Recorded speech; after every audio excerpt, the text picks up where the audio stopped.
Alô, meus amigos e minhas amigas, eu vou falar hoje sobre um assunto extremamente grave e sério, que é a presença ou não da engenharia nesse assunto inundações, deslizamentos de morros, mortes e tudo mais que a gente está vivendo ultimamente. Mas antes, vou pedir que você faça a inscrição sua no nosso canal do YouTube e você acione o sininho. Só que estou pedindo isso porque é uma forma da gente se comunicar mais depressa, viu? Porque aí toca o sininho, você já sabe, tem novidade. Tá bom? Então vai até lá. Muito bem. A nossa conversa aqui é engenharia. Tem muita gente boa dizendo que mudou o padrão climático do mundo. Bom, isto parece que não resta a menor dúvida. O famoso chamado aquecimento global e o acontecimento que nós chamamos de episódios climáticos extremos. Chove muito mais, faz muito mais frio, tem muito mais seca, tem muito mais situação adversa do que nós tínhamos antes, num período de tempo menor, com episódios muito violentos, como são fortes chuvas em quantidade de milímetros muito maior do que se imaginava. Então este é um fato. Mudou o padrão? Mudou o padrão. Onde é que a engenharia entra nisso? Nós temos modelos de predição. São modelos matemáticos.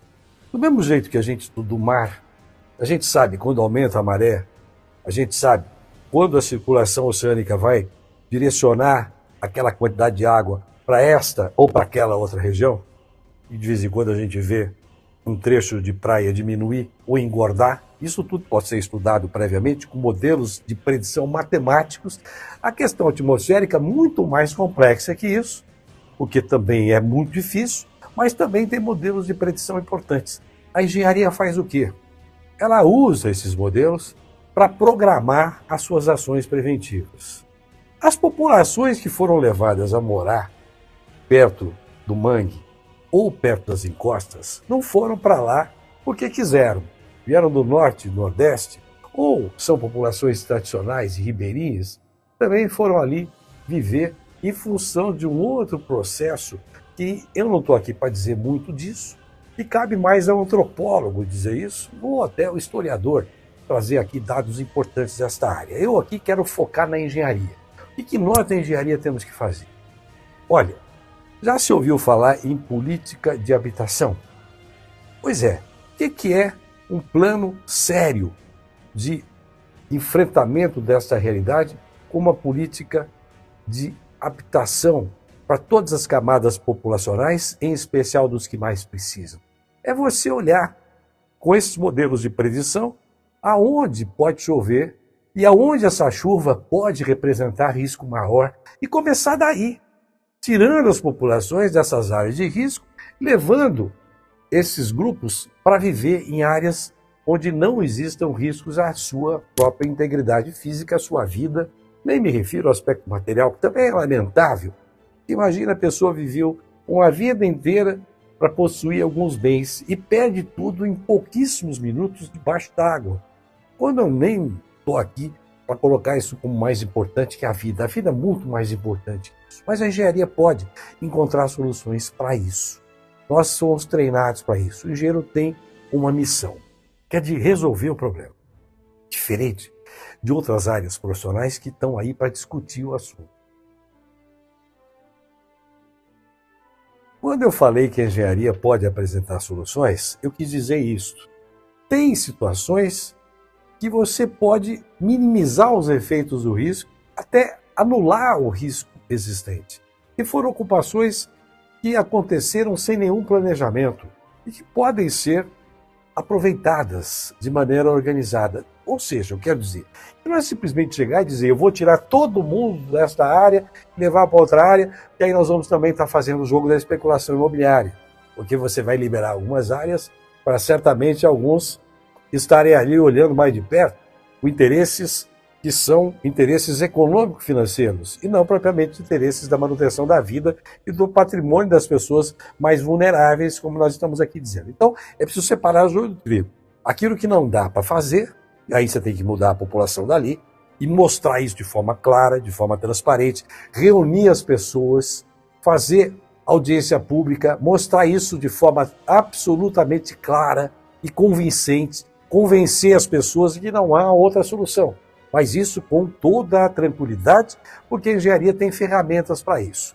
Agora quero dizer aqui para vocês, quando não tem jeito, aí nós temos que enfrentar a realidade de procurar um outro lugar e assentar as pessoas de forma organizada, de forma mais responsável do ponto de vista técnico, para que elas não corram esse risco que lamentavelmente vem correndo. Nós não temos, é só a gente observar isso. Política habitacional séria. Litoral Norte mostrou isso. A população vai ocupando da maneira que pode. Isso a gente vê na Baixada Santista, praticamente nas 9 cidades da região metropolitana, a gente viu no Litoral Norte e a gente também vê isso no Litoral Sul. É que agora a bola da vez é o Litoral Norte. Mas, tecnicamente, de novo eu disse que ia puxar para a área da engenharia. Vou falar de uma coisa que é importante para o engenheiro. Olha, existe uma coisa chamada equilíbrio instável. Por exemplo, uma praia tem um equilíbrio instável.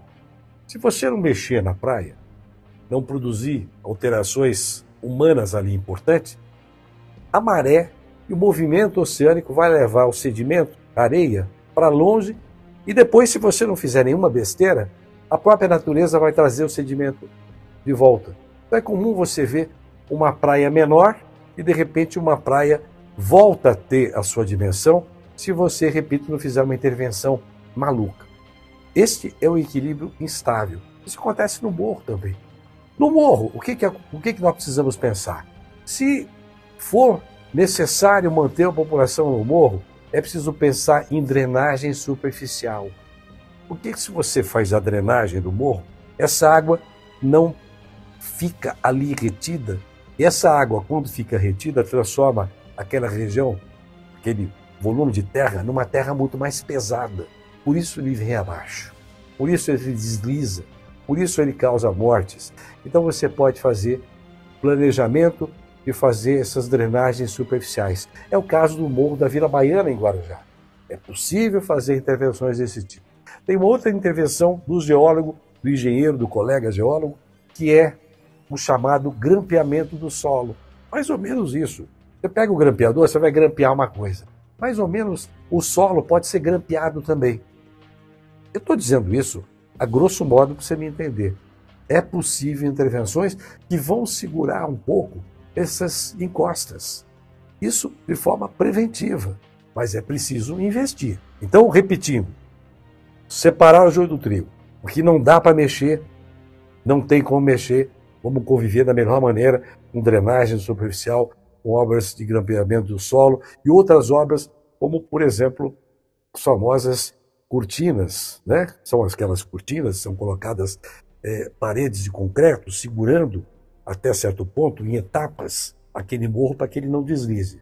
Você sabe, você já viu isso, né? Na encosta você muitas vezes vê isso. E você vê uma porção de concreto com alguns objetos assim colocados como se fossem estacas na horizontal, né? Isso é possível ser feito. Então, é uma intervenção importante quando não há outro jeito. Quando houver outro jeito, o que você faz? Analisa a esfera toda da região. Quando eu digo esfera, você olha panoramicamente para onde a gente pode crescer. Não é só na chuva.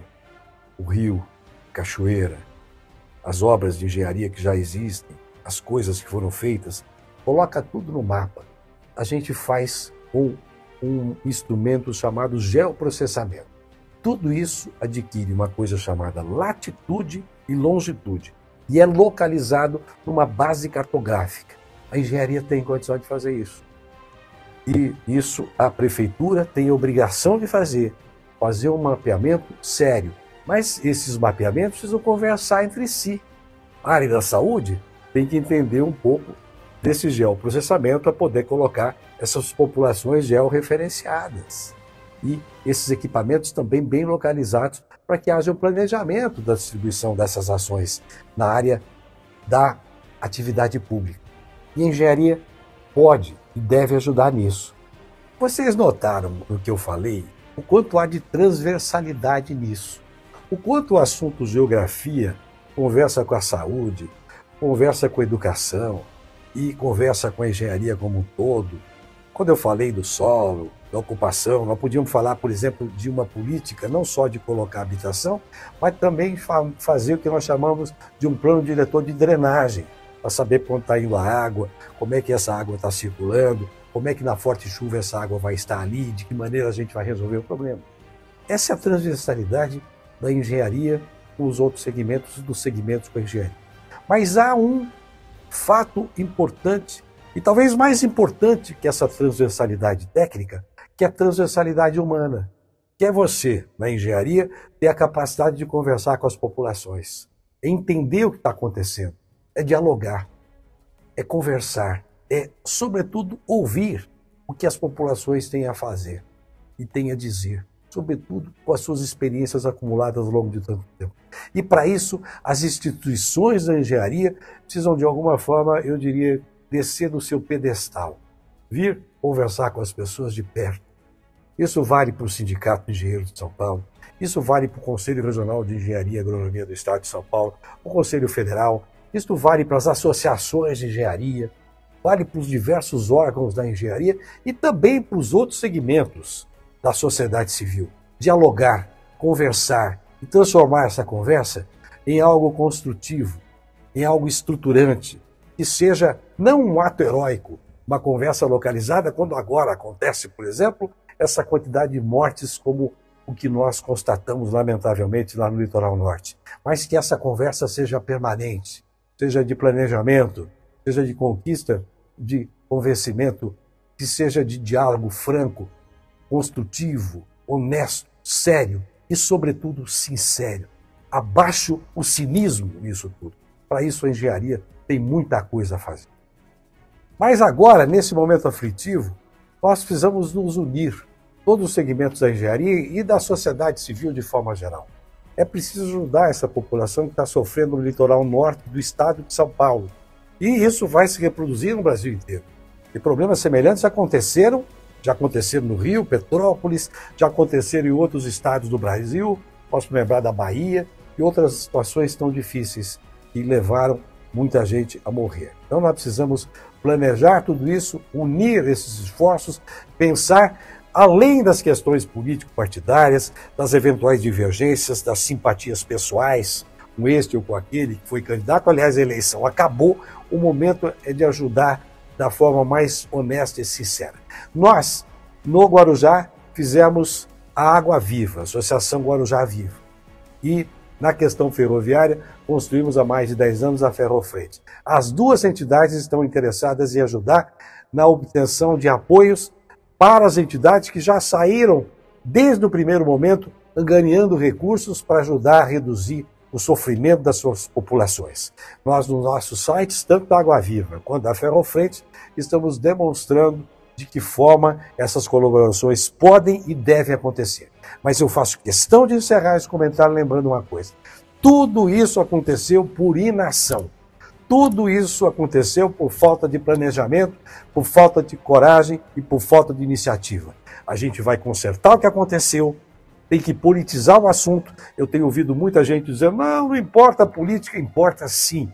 Que a resposta tem que ser política, mais do que nunca, uma resposta capaz de unir os mais ferrenhos adversários, que nesse momento importa é a vida das pessoas, a saúde e a sobrevivência da própria civilização. Então, um forte abraço a todos e vamos lutar sempre juntos. Até lá.